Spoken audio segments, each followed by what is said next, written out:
नमस्कार दोस्तों। सबसे पहले हमें एड्रेस डेट एंड टाइम पे क्लिक करना है, ठीक है। उसके बाद यहाँ पे आपको सारे चीजों को ऑन कर देना, जो भी ऑन हो सके, साथ में टाइम जोन सिलेक्ट कर लेना सही।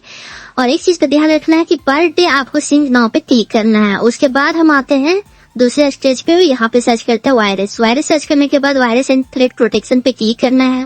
क्लिक करने के बाद आपको यहाँ पे दिखेगा मैनेज सेटिंग्स। नीचे मैनेज सेटिंग्स पे क्लिक करना है। यहाँ पे जितने भी चीजें उसे ऑफ कर देना है, ठीक है। यहाँ पे देखेंगे ये सेटिंग को हम चेंज कर देते हैं, जिससे होगा क्या कि बार बार यस नो वाला ऑप्शन नहीं खुलेगा, जिससे कहीं ना कहीं समय बचेगा। नो कर देंगे, ठीक है। सारा कुछ को हम ऑफ कर देंगे, ठीक है। ये है सेकेंड स्टेज। किसी भी चीजों को इंस्टॉल करने से पहले, सॉफ्टवेयर इंस्टॉल करने से पहले इन चीजों को फॉलो करना जरूरी है। अब आपको मालूम होगा कि कोई भी सॉफ्टवेयर पे लेते हैं आप, कोई भी डाउनलोड करना चाहते हैं, कोई भी सेटअप करना चाहते हैं, तो उसका एक वेबसाइट होता है। जैसे यहाँ हम काम कर रहे हैं एवेंजर पे, तो इसका फाइल को हम डाउनलोड करते हैं। डाउनलोड पे क्लिक करते हैं, यहाँ पे हमें 2 फाइल नजर आता है, दोनों फाइलों को हम डाउनलोड कर लेते हैं, ठीक है। कभी कभी होता है क्या डाउनलोड नहीं, तो यहाँ पे हम करेंगे 3 लाइन पे क्लिक करेंगे, डाउनलोड डेंजरस फाइल पे क्लिक करेंगे, वो डाउनलोड हो जाएगा। अब जो भी फाइल डाउनलोड होता है, लगभग फाइल आपका है ना जिप फाइल में होता है। जिप फाइल करने का मतलब वो एक्सेस आप उसको नहीं कर सकते, तो उसे एक्सेस करने के लिए हमें एक्सट्रैक्ट करना पड़ता है।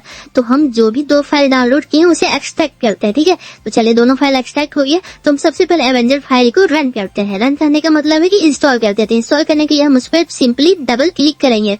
जैसे ही डबल क्लिक करेंगे तो यहाँ पे आपको नजर आ रहा है कि फाइल इंस्टॉल होना स्टार्ट हो गया, लेकिन उसका अपडेट आया हुआ था, तो वो अपडेट हो रहा है। तो चलिए अपडेट होने देते हैं। साथ में एक हमारे पास क्लीनर था, तो क्लीनर को हम रन करते हैं। इसमें 2 फाइल है, दोनों फाइलों को हम रन कर देते हैं। इससे क्या होगा कि आपके सिस्टम में इतने दिनों तक जो भी तरह का जंक फाइल, टेम्प फाइल, मतलब कि जो भी आपके सिस्टम को सही तरीके से चलने में कहीं ना कहीं रुकावट डालता है, तो उन चीजों को ये क्लीन करेगा। साथ में सॉफ्टवेयर सही तरीके से चले, उसके लिए अननेसेसरी फाइल जो भी सॉफ्टवेयर के लिए होगा उनको वो क्लीन करेगा।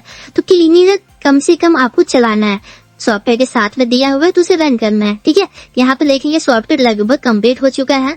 अब ये स्टार्टिंग हो रहा है, ठीक है। तो यह स्टार्टिंग होने के बाद आपको डायरेक्ट यहाँ पे पॉपअप आएगा, जो भी नोटिफिकेशन है वो दिखेगा। इसे आप एक बार पढ़ना। अब यहाँ पे आपको मांग रहा है की नेम, जिसे यूजर नेम भी बोलते हैं, या आपका आईडी, सॉफ्टवेयर आईडी की यूजर नेम सारा सेम है, ठीक है। तो ये आपको सेलर की तरफ से मिलेगा। जब आप ये यहाँ पे यूजर नेम डाल दोगे, लॉग इन करोगे, तो आपका सॉफ्टवेयर ओपन हो जाएगा। उसके बाद प्रॉपर आप सॉफ्टवेयर से जो भी काम के लिए आप ले रहे हो वो काम कर सकते हैं। जैसे कि मैंने यहाँ पे डाला A to Z एडमी, ठीक है।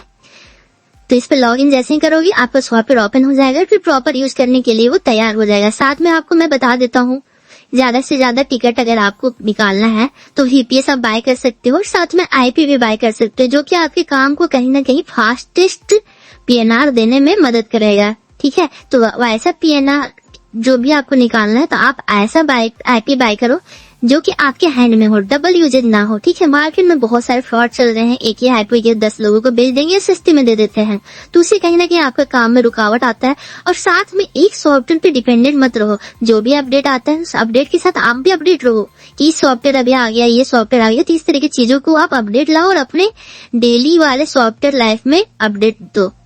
बाकी कुछ भी दिक्कत होता है तो एक बार आप मेरे से कॉन्टेक्ट करो, आपको मदद हमेशा मिलेगा। Thank you.